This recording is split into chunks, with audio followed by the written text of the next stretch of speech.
വലിയ വേദന ഉണ്ടാക്കി പറഞ്ഞാൽ എൻ്റെ വീട്ടിൽ നിന്ന് 10 മീറ്റർ അകലെയുള്ള വീട്ടിലെ മുഴുവൻ ആളുകളും മരിച്ചു വന്നു. എൻ്റെ മോൻ്റെ പേര് പറഞ്ഞു, അവൻ്റെ പാപ്പയാണ്, ഈ ധൈര്യമായിട്ട് ഇരിക്കടാ, ഞാൻ നിന്നെ രക്ഷിക്കും എന്ന് ആനിക്കൊരു ധൈര്യം കൊടുത്തു. അത് കഴിഞ്ഞ് തൊട്ടപ്പുറം നോക്കുമ്പോൾ കഴുത്ത് വരെ വെള്ളമല്ല ചളിയും വെള്ളം മുങ്ങിക്കിടക്കുക, തല മാത്രമുള്ളൊരു കുട്ടി. ഈ ഹാനി എൻ്റെ വാപ്പയുടെ അനിയത്തിൻ്റെ മോളാണ്, ആ മോള് മാത്രമേ ബാക്കിയായിട്ടുള്ളൂ. ഇപ്പം ഞാനൊക്കെ വാടക വീട്ടിലിപ്പോൾ താമസിക്കുന്നത്, ഏകദേശം 3000 സ്ക്വയർ ഫീറ്റോളം ഉള്ള വീട്ടിൽ താമസിച്ച ആളാണ് ഞാൻ. വീണ്ടും നമുക്ക് എപ്പോഴെങ്കിലും പോയി നന്നാക്കി എടുക്കാൻ പറ്റില്ല. 2 വർഷമായിട്ട് ആ ഏലത്തോട്ടത്തിലേക്ക് പോയി നോക്കാൻ പോലും എനിക്കോ എൻ്റെ വാപ്പക്കോ സാധിച്ചില്ല. കാരണം അവിടെ വഴിയില്ല, അങ്ങോട്ടേക്ക് പോകാൻ പറ്റില്ല.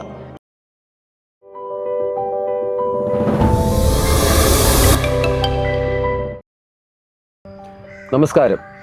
ചൂരമല ഉരുൾപൊട്ടൽ നമ്മളെയൊക്കെ ഞടുക്കിയ ഒരു സംഭവമാണ്. ഒരുപാട് ആളുകൾക്ക് വീടുകളും കുടുംബാംഗങ്ങളെയൊക്കെ നഷ്ടപ്പെട്ട ഒരു ചരിത്രവും കൂടെ ആ ഉരുൾപൊട്ടലുണ്ട്. ഇന്നും അത് വളരെ വേദനയോടുകൂടി കണ്ടിരിക്കുന്നവരാണ് പൊതുസമൂഹം മുഴുവൻ. അത്തരത്തിൽപ്പെട്ട ചൂരമല ദുരന്തത്തിൽ തൻ്റെ ഉറ്റവരെ ഉടയവരെയൊക്കെ നഷ്ടപ്പെട്ട് ഇന്നും സാമൂഹ്യ പ്രവർത്തനമൊക്കെ നടത്തി സ്വന്തം നാടിനോട് പ്രതിബദ്ധതയുള്ള ഒരു വ്യക്തിയാണ് ഞങ്ങൾ ഇന്ന് നിങ്ങളുടെ മുന്നിൽ പരിചയപ്പെടുത്തുന്നത്. നസീർ ചൂരമല. നമസ്കാരം. നമസ്കാരം. ചൂരമലയാണ് സ്വദേശം അല്ലേ? ഈ പൊതുപ്രവർത്തകനാണ്. അതെ, തീർച്ചയായിട്ടും. ഈ ചൂരമല ദുരന്തം നമ്മൾ ആഗോള മലയാളികളെ സംബന്ധിച്ച് പറയുകയാണെങ്കിൽ ഇന്നും ഞെട്ടലോടുകൂടി കാണുന്ന ഒരു ദുരന്തം തന്നെയാണ്. തീർച്ചയായിട്ടും. അതിലൊരു അനുഭവസ്ഥനാണ് താൻ. എങ്ങനെയാണ് ഇപ്പോഴും അതേക്കുറിച്ച് ഓർക്കുമ്പോൾ താങ്കൾക്ക് പറയാനുള്ളത്? ഈ ചൂരൽമല ഒരു മറ്റുള്ള സ്ഥലങ്ങളിൽ നിന്നും വേറിട്ട് നിൽക്കുന്ന ഒരു പ്രദേശമാണ്. കാരണം ഈ ദുരന്തം വരുന്നതിന് മുമ്പ് എൻ്റെ ഒരു മഹൽ എന്ന് പറയും. ഞങ്ങളുടെ കൂട്ടായ്മക്ക്, മതപരമായിട്ടുള്ള കൂട്ടായ്മക്ക് മഹൽ എന്ന് പറയാം. നിങ്ങൾ ഈ സഭയ്ക്ക് കീഴിലുള്ളതുപോലെ തന്നെ മഹൽ എന്ന് പറയും. അതുപോലെ ക്ഷേത്രത്തിന് കീഴിൽ ക്ഷേത്രത്തിൻ്റെ സംഘടനയുണ്ട്. പക്ഷെ നമ്മൾ ഈ ക്ഷേത്ര ആചാരങ്ങൾ, അതുപോലെ ഒരു ഭാഗത്ത് മുസ്ലിം ആചാരങ്ങൾ നടക്കുന്നു. ഞാൻ ഈ ദുരന്തം വരുന്നതിൻ്റെ തൊട്ട് മുമ്പ് എൻ്റെ മഹലിൻ്റെ ജനറൽ സെക്രട്ടറി ആയിരുന്നു, കമ്മിറ്റിയുടെ ജനറൽ സെക്രട്ടറി ആയിരുന്നു.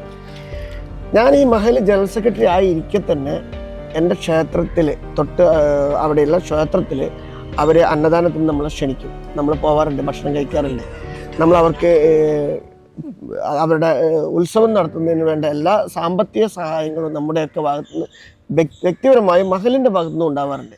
അവിടെ ഞങ്ങളൊരു മദ്രസ പണിതിരുന്നു.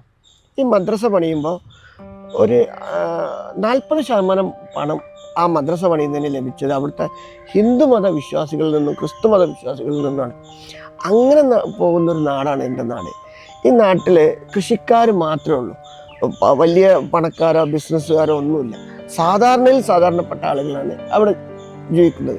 ഞാൻ ആ പ്രദേശത്തൊരു പൊതുപ്രവർത്തനമായിട്ട് എൻ്റെ മദ്രസ കാലം മുതൽ എൻ്റെ വാപ്പയായിട്ട് തന്നെ കോൺഗ്രസിൻ്റെ പ്രവർത്തകനാണ്. അവിടെ ഒരു പൊതുപ്രവർത്തനമായിട്ട് കോൺഗ്രസ്സുകാരനായിട്ട് വരുന്ന സ്വന്തം നാട്ടിൽ ബ്ലോക്ക് പഞ്ചായത്തിലേക്ക് മത്സരിക്കുന്നു. എന്നെ അന്നത്തെ DCC എന്നെ അഭിനന്ദിച്ചൊരു കാര്യമുണ്ട്. അന്നത്തെ DCC എന്നെ അഭിനന്ദിച്ച് ഞാൻ ബ്ലോക്ക് പഞ്ചായത്തിൽ ഒരു 12ഓളം വാർഡുണ്ട്. ഈ 12ഓളം വാർഡ് എൻ്റെ സ്വന്തം വാർഡിൽ 87% വോട്ടും എനിക്ക് കിട്ടിയത്. അവിടെ മറ്റ് BJPക്കാരുണ്ട്, CPMകാരുണ്ട്, CPIക്കാരുണ്ട്, എല്ലാവരും ഉണ്ട്. പക്ഷെ അങ്ങനെയുള്ള സ്വന്തം നാട്ടുകാർ മത്സരിക്കുന്നു എന്നുള്ളതുകൊണ്ട് അവരെല്ലാം രാഷ്ട്രീയം മറന്ന് സ്വന്തം നാട്ടുകാരുടെ വോട്ട് ചെയ്യുന്നു. അത്തരത്തിലുള്ളൊരു നാടാണ് ഒന്നായിട്ടൊരു ദിവസം രാത്രി ഒലിച്ചു പോകുന്നത്. വലിയ വേദന ഉണ്ടാക്കി പറഞ്ഞാൽ എൻ്റെ വീട്ടിൽ നിന്ന് 10 മീറ്റർ അകലെയുള്ള വീട്ടിലെ മുഴുവൻ ആളുകളും മരിച്ചു പോകുന്നു. അങ്ങനെ ഒരു ദിവസം രാത്രി എൻ്റെ ഒരു സുഹൃത്തുണ്ട് ദൊരസ്വാമി, എൻ്റെ വീട്ടിലെ ജോലിക്കൊക്കെ വരുന്ന ആളാണ്. ഈ ദൊരസ്വാമി രാത്രി ചക്ക കൊണ്ട് തരുന്നു. രാവിലെ ഈ ദൊരസ്വാമി ഇല്ല, മരിച്ചു പോയിട്ടുണ്ട്. അതുപോലെ തന്നെ എൻ്റെ കുടുംബത്തിൽ നിന്ന് 26ഓളം പേര് മരിച്ചു പോയിട്ടുണ്ട്. ആലക്കൽ തറവാട് എന്ന് പറഞ്ഞ ഒരു പേര് ഉള്ള വലിയ തറവാടാണ്.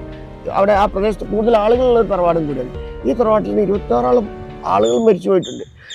എല്ലാ കുടുംബങ്ങൾക്കും രാത്രി കണ്ട ആൾക്കാരെ രാവിലെ കാണാനില്ല. ഞാനാണ് ആ രാത്രി ഏകദേശം അർദ്ധരാത്രി എന്ന് പറയാൻ പറ്റില്ല, പുലർച്ചെ ഒരു 3 മണിക്ക് നോക്കുമ്പോൾ എൻ്റെ വീടിൻ്റെ അവിടുന്ന് അങ്ങോട്ടേക്ക് ഒന്നും കാണാനില്ല. ഒരു വലിയൊരു കടൽ പോലെയാണ് കാണുന്നത്. ഈ പുഴ കിടക്കുന്നത് എൻ്റെ വീട്ടിൽ നിന്ന് 1/2 കിലോമീറ്റർ താഴത്തിലാണ് പുഴ കിടക്കുന്നത്. 1/2 കിലോമീറ്റർ ദൂരമുണ്ട്. അപ്പോൾ എത്ര ആഴമുണ്ട്? 1/2 കിലോമീറ്റർ ആഴമുണ്ട്, 1/2 കിലോമീറ്റർ ദൂരമുണ്ട്. ഇങ്ങനെ 1/2 കിലോമീറ്റർ ആഴം ദൂരമുള്ള സ്ഥലത്തേക്ക് ആ പുഴയിൽ നിന്ന് ഇവിടെ വെള്ളം എത്തി ഞങ്ങളുടെയൊക്കെ വീടുകളൊക്കെ ഒലിച്ചു പോകണമെങ്കിൽ എത്ര കണ്ട് 1/2 കിലോമീറ്റർ ഉയരത്തിൽ വെള്ളം കെട്ടി നിന്നു, 1/2 കിലോമീറ്റർ ദൂരത്തിലും വന്ന്. അങ്ങനെ ഞങ്ങൾ ആളുകൾ എടുത്തു കൊണ്ടുപോവുക ചെയ്ത്. അവിടുത്തെ മുസ്ലിം പള്ളി കൊണ്ടുപോയി, ക്ഷേത്രം കൊണ്ടുപോയി, പൂജാരി പോയി, മുസ്ലിം ഖത്തീബ് പോയി, എല്ലാവരും പോയി. 600ഓളം ആളുകൾ പോയിട്ടുണ്ട്. അതൊരു വലിയൊരു സംഭവമാണ്. നമ്മളത് എന്താ പറയുക, ഈ പച്ചക്ക് ഞാനൊരു 4 മണിക്ക് എണീച്ചിട്ട് നോക്കും ഒന്നും കാണാനില്ല. പക്ഷെ ഞാൻ എൻ്റെ ഒരു എളാപ്പ ഡസൈനർ എന്ന് പറയും, അദ്ദേഹത്തിൻ്റെ അടുത്ത് ടോർച്ച് മേടിച്ചിട്ട് പറഞ്ഞു നമുക്കൊന്ന് അവിടെ പോയി നോക്കാറുണ്ട്. ഒരു മനുഷ്യനെ അങ്ങോട്ട് വരുന്നില്ല. കാരണം എല്ലാവർക്കും ഇനിയൊന്ന് വന്ന് നമ്മളും കൂടെ ഒലിച്ചു പോകുന്നൊരു ഭയത്തിൽ ഒരാളും വരുന്നില്ല. ഞാൻ എന്ത് ചെയ്തു, എൻ്റെ ഭാര്യനെയും മക്കളെയും എൻ്റെ ഉപ്പനെയും ഉമ്മച്ചീനെയും ഒരു സ്കൂൾ വണ്ടിക്കകത്ത് ആക്കിയിട്ട് ഞാൻ പോയി നോക്കി. എനിക്ക് അവിടെ ഒരു കരച്ചിൽ കേൾക്കുന്നു. അപ്പം എനിക്കൊരു ഭയം, ആരോ ഉണ്ടോ ബാക്കി എന്ന് തോന്നിയിട്ട് ഈ കരച്ചിൽ കേൾക്കുന്നിടത്ത് ഞാൻ പോയി നോക്കുമ്പോൾ അവിടെ ഇപ്പോൾ നമ്മളൊക്കെ അറിയപ്പെടുന്ന ഒരു ഹാനി എന്ന് പറഞ്ഞൊരു കുട്ടിയുണ്ട്. ആ കുട്ടി ഒരു ബിൽഡിങ്ങിൻ്റെ മുകളിൽ പിടിച്ച് കയറി നിൽക്കുകയാണ്. അത് സഹിക്കാം. അപ്പം ഹാനി എൻ്റെ മോൻ്റെ സുഹൃത്തും കൂടെ, ഹാനിനോട് ഞാൻ ടോർച്ച് അടിച്ചിട്ട് പറഞ്ഞു, എൻ്റെ മോൻ്റെ പേര് പറഞ്ഞു, അവൻ്റെ വാപ്പയാണ്, നീ ധൈര്യമായിട്ട് ഇരിക്കടാ, ഞാൻ നിന്നെ രക്ഷിക്കും എന്ന് ഹാനിക്കൊരു ധൈര്യം കൊടുത്തു. അത് കഴിഞ്ഞ് തൊട്ടപ്പുറം നോക്കുമ്പോൾ കഴുത്ത് വരെ വെള്ളമല്ല ചളിയും വെള്ളം മുങ്ങിക്കിടക്കുക, തല മാത്രമുള്ളൊരു കുട്ടി. ഈ ഹാനി എൻ്റെ വാപ്പയുടെ അനിയത്തിൻ്റെ മോളാണ്. ആ മോള് മാത്രമേ ബാക്കിയായിട്ടുള്ളൂ. ആ കുട്ടിയുടെ വാപ്പ പോയി, ഉമ്മ പോയി, എല്ലാവരും വീട്ടിലുള്ള മുഴുവൻ ആൾക്കാരും മരിച്ചുപോയി. ആ പെൺകുട്ടി ഏകദേശം ഒരു 6-7 വയസ്സുണ്ടാവും. ആ കുട്ടി മാത്രം ബാക്കി നിൽക്കുക. ഞാൻ എന്താ ചെയ്ത്, ഞാൻ ഈ തിരിച്ചു വന്ന് ടോർച്ച് മേടിച്ച ആളടുത്ത് തന്നെ കയറുണ്ട്, വലിയ കയറ് മേടിച്ച് ഞാൻ അവിടെ ഒരു മരത്തിൽ കെട്ടിയിട്ട് പിടിച്ചിട്ട് പോയിട്ട് ആ കുട്ടിയുടെ മുടി പിടിച്ചെടുത്തു. ആ കുട്ടിയിൽ നിന്നും ജീവിച്ചിരിപ്പുണ്ട്. അതുപോലെ തന്നെ ഈ ഹാനി, 2 പേർക്കും വാപ്പയില്ല, ഉമ്മയില്ല, ഏട്ടനും ഇല്ല, അനിയനും ഇല്ല, എല്ലാവരും മരിച്ചുപോയി. ഇവർ 2 പേരും ഒറ്റപ്പെട്ട് ജീവിക്കുന്നുണ്ട്. ഇവരുടെ ഒരു വല്യമ്മ ഉണ്ടായിരുന്നു, ഫുൾ ചളിയിൽ കിടക്കുക, തല മാത്രം പുറത്തുണ്ട്. ഈ വല്യമ്മനെയും രക്ഷിച്ചു. അങ്ങനെ 3 പേരെ നമുക്ക് രക്ഷിച്ചെടുക്കാൻ കഴിഞ്ഞു. പക്ഷേ നമ്മളൊന്നും ജീവിതത്തിൽ ഒരിക്കലും പ്രതീക്ഷിച്ചിട്ടില്ല അവിടെ അങ്ങനെ ഒരു വലിയ ദുരന്തം ഉണ്ടായിട്ട്. പുഴയിൽ സാധാരണ ഇതിൽ വെള്ളം കൂടും കുറയും എന്നല്ലാതെ ഇത്ര വലിയ ദുരന്തം വരുന്ന ഒരിക്കലും പ്രതീക്ഷിച്ചിട്ടില്ല. പക്ഷെ ഇതിൽ ഉത്തരവാദിത്തപ്പെട്ട ആൾക്കാരുടെ ഭാഗത്ത് നിന്ന് ചെറിയ പിഴവുകൾ സംഭവിച്ചിട്ടുണ്ട്. അത് പറയാതിരിക്കാൻ വയ്യ. കാരണം തലേ ദിവസം അവിടെ ഈ സംഭവം നടക്കുന്നതിന്റെ തലേദിവസം വലിയ തോതിൽ മഴ പെയ്തിട്ടുണ്ട്. അവിടെയുള്ള പല കുടുംബങ്ങളും അവിടുന്ന് സ്വമേധയെ മാറി താമസിച്ചു. അതായത് ഇങ്ങനെ ദുരന്തം ഉണ്ടാവാൻ സാധ്യതയുണ്ടോ എന്ന് ഭയപ്പെട്ടിരുന്ന ആൾക്കാർ അങ്ങനെ കുറെ കുടുംബങ്ങൾ മാറി താമസിപ്പിച്ചു.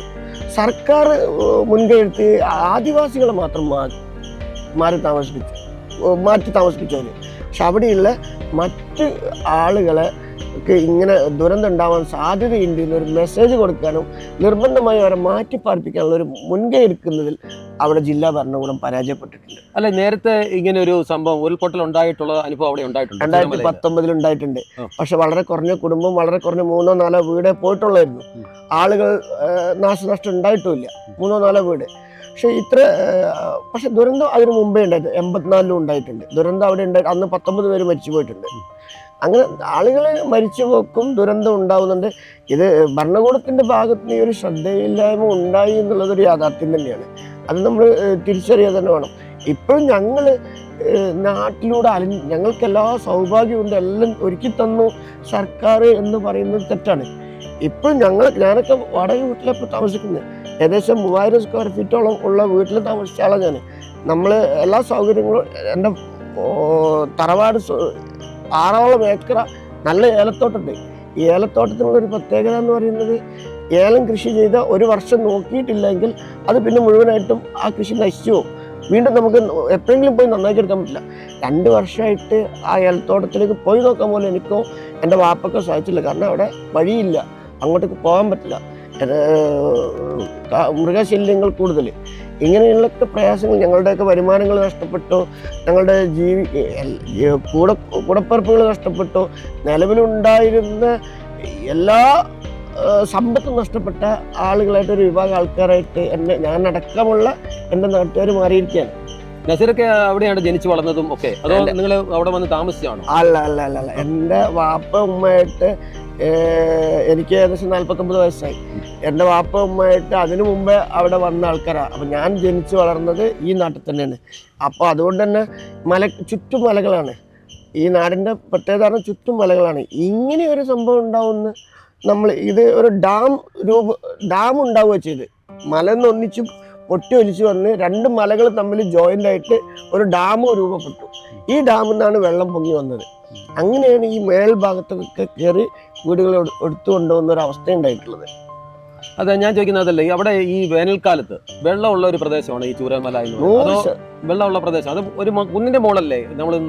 തീർച്ചയായിട്ടും എൻ്റെ അഭിപ്രായത്തിൽ വയനാട്ടിൽ ഏകദേശം ഉയരം കൂടിയ പ്രദേശം ഏതാണെന്ന് ചോദിച്ചാൽ അത് തന്നെ ആയിരിക്കും, എൻ്റെ നാട് തന്നെ ആയിരിക്കും. അവിടെ അധിക കൃഷി എന്ന് പറയുന്നത് ഏലമാണ്. ഏലകൃഷിയാണ് മെയിനായിട്ട്, ഏലം തേയിലയും. ഇപ്പം ഏലം ഒരു പ്രദേശത്ത് ഉണ്ടാവണമെങ്കിൽ നല്ല വെള്ളത്തിൻ്റെ അംശം വേണം, ആ ഹ്യൂമിഡിറ്റി ഉണ്ടെങ്കിലേ ഏലം ഉണ്ടാവുള്ളൂ. അപ്പോൾ ഏത് വേനലിലും ഇഷ്ടം പോലെ ഞങ്ങളൊക്കെ ഫോറസ്റ്റിനകത്ത് നിന്നുള്ള വെള്ളം ഒരു 3 കിലോമീറ്ററോളം ഓസിട്ട് വലിച്ച് കുടിവെള്ളമായിട്ട് ഉപയോഗിക്കുന്നുണ്ട്, കൃഷി നനക്കാൻ ഉപയോഗിക്കുന്നത്. വെള്ളം എന്ന് പറഞ്ഞ് വേനലിലും മഴയത്തോടെ ഉണ്ടാവും. അത് അങ്ങനെ തന്നെയാണ് പോകുന്നത്. പക്ഷേ മഴക്കാലമാകുമ്പോൾ വെള്ളത്തിൻ്റെ അളവ് വല്ലാതെ വർദ്ധിക്കും. അങ്ങനെ ഒരു പ്രശ്നം കൂടെ ഉണ്ട്. ഇപ്പോൾ അവിടുത്തെ ഈ ചൂരമലയുടെ നമ്മൾ താമസിച്ച വീടിൻ്റെയൊക്കെ ആ ഉരുൾപൊട്ടൽ നടന്ന സ്ഥലത്തിൻ്റെ ശരിക്കുള്ള അവസ്ഥ എന്താണ്? ശരിക്കും ഇപ്പോൾ സർക്കാരൊക്കെ തന്നെ രാഷ്ട്രീയപരമായിട്ടൊക്കെ അതിന് വലിയ വിവാദമാക്കുന്നുണ്ട്. ഇപ്പം ആരാണ് യഥാർത്ഥത്തിൽ അവിടെ വില്ല ഹൗസ് പ്ലോട്ട് പണിയുന്നുണ്ട്? ഇതൊക്കെ നോക്കുമ്പോഴത്തേന് എങ്ങനെ ഇപ്പം ആരാണ് ഇപ്പം അതിനകത്തൊരു ഇതായിട്ട് പറയുന്നത്? കാരണം പരസ്പരം പഴിയായിരുന്നുണ്ട്, വീട് വെച്ച് കൊടുക്കുന്നില്ലെന്നും ഞങ്ങൾ വീട് വെച്ച് കൊടുക്കുന്നു എന്നൊക്കെ പറയുന്നത്. അവിടുത്തെ അനുഭവസ്ഥൻ എന്നുള്ള രീതിയിൽ എന്താണ് ഇതിനെപ്പറ്റി പറയുന്നത്? അല്ല, അവിടെ സർക്കാർ ഏകദേശം 400ഓളം വീട് വെച്ചിട്ടുണ്ട്. വെച്ചിട്ട് മുഴുവനായിട്ടില്ല. 120 കുടുംബങ്ങളെ ഇപ്പോൾ താമസിപ്പിച്ചു. ബാക്കി കുടുംബങ്ങൾ പുറത്താണ് ഇപ്പോഴും നിൽക്കുന്നത്. അവർ എന്ന് വീട് കിട്ടും, എപ്പോൾ കിട്ടും എന്നുള്ളൊരു ആവലാതി അവർക്കുണ്ട്, അവിടുത്തെ നാട്ടുകാർക്കുണ്ട്. പക്ഷെ ബഹുമാനപ്പെട്ട സിദ്ദിഖ് MLAക്ക് ഈ കാര്യങ്ങൾ കൃത്യമായിട്ട് അറിയാം. ഞങ്ങളിൽ ഇറങ്ങി വന്ന് ഒരു സാധാരണക്കാരനെ പോലെ പ്രവർത്തിച്ചൊരു ഇപ്പോഴത്തെ മന്ത്രി സാധാരണക്കാരെ പോലെ പ്രവർത്തിച്ചൊരു മനുഷ്യനാണ്. അതുകൊണ്ട് തന്നെ ഞങ്ങൾക്ക് എന്താണ് ഞങ്ങളുടെ പ്രശ്നങ്ങൾ അദ്ദേഹം പഠിച്ചിട്ടുണ്ട്. അദ്ദേഹം ഇപ്പോൾ ഈ ദുരന്തബാധിതരുടെ പ്രശ്നം പരിഹരിക്കുന്നതിനും ചർച്ച ചെയ്യുന്നതിനും വേണ്ടിയുള്ള ഉപസമിതി ഉണ്ടാക്കിയതിന് അതിൻ്റെ കൺവീനറാണെന്ന് അറിയാൻ സാധിച്ചു. അതുകൊണ്ട് തന്നെ ഞങ്ങളുടെ പ്രശ്നം എത്രയും പെട്ടെന്ന് പരിഹരിക്കപ്പെടും എന്നാണ് വിശ്വസിക്കുന്നത്. ഏകദേശം 120 കുടുംബങ്ങൾക്ക് നേരത്തെയുള്ള സർക്കാർ വീട് വെച്ച് നൽകി മുഴുവനാക്കി അവർ താമസം ആയിട്ടുണ്ട്. ബാക്കിയുള്ള ആളുകൾ ഇപ്പോഴും ആവലാതിയും കൊണ്ടാണ്. മാത്രമല്ല, ഞങ്ങൾക്കൊരു വീട് മാത്രം പോരല്ലോ, ഞങ്ങളുടെ ജീവനോപാധി മുഴുവൻ നഷ്ടപ്പെട്ട ആളുകളാണ്. അവിടെ പശു വളർത്തുന്ന ആൾക്കാരുണ്ടായിരുന്നു, തേയില കൃഷിക്ക് പോകുന്ന ആളുകളുണ്ട്, ഏലകൃഷി ചെയ്യുന്ന ആളുകളുണ്ട്. അങ്ങനെ മുഴുവനായിട്ടും കൃഷിയും അനുബന്ധമായിട്ട് ബന്ധപ്പെട്ട് ജീവിച്ചു പോകുന്ന ആൾക്കാരാണ് അവരെല്ലാം ഈ ടൗണുകളിലൊക്കെ വാടകയ്ക്കാണ് താമസിക്കുന്നത്. അവരുടെ എല്ലാം ജീവനോപാധി നഷ്ടപ്പെട്ടിട്ടുണ്ട്. ഈ ജീവനോപാധി നഷ്ടപ്പെട്ടിട്ട് അവരുടെ ഒരു ജീവിതവുമായി ബന്ധപ്പെട്ട പുനരുദ്ധാരണത്തിന് വേണ്ടി ജീവനോപാധി സർക്കാർ നൽകണം. അത് സർക്കാരാണ് ചെയ്യേണ്ടത്. അതും ഇപ്പം ഞാൻ നേരത്തെ പറഞ്ഞ പോലെ തന്നെ ബഹുമാനപ്പെട്ട ഇപ്പോൾ പുതുതായി വന്ന മന്ത്രി അതിനുവേണ്ടി ഇടപെടും എന്നാണ് നമ്മൾ വിശ്വസിക്കുന്നത്. ഈ കഴിഞ്ഞ സർക്കാർ വീട് വെച്ച് കൊടുത്തു എന്ന് പറയുന്നു. ആ വീടിൻ്റെ അവസ്ഥ എങ്ങനെയാണ്? അത് അത്യാവശ്യം താമസിക്കാൻ വരുന്ന ക്വാളിറ്റി ഇടത് സർക്കാരാണ് വീട് വെച്ച് കൊടുത്തിരിക്കുന്നത്. ആ വീടിൻ്റെ നിലവിലുള്ള അവസ്ഥ എങ്ങനെയാണ്?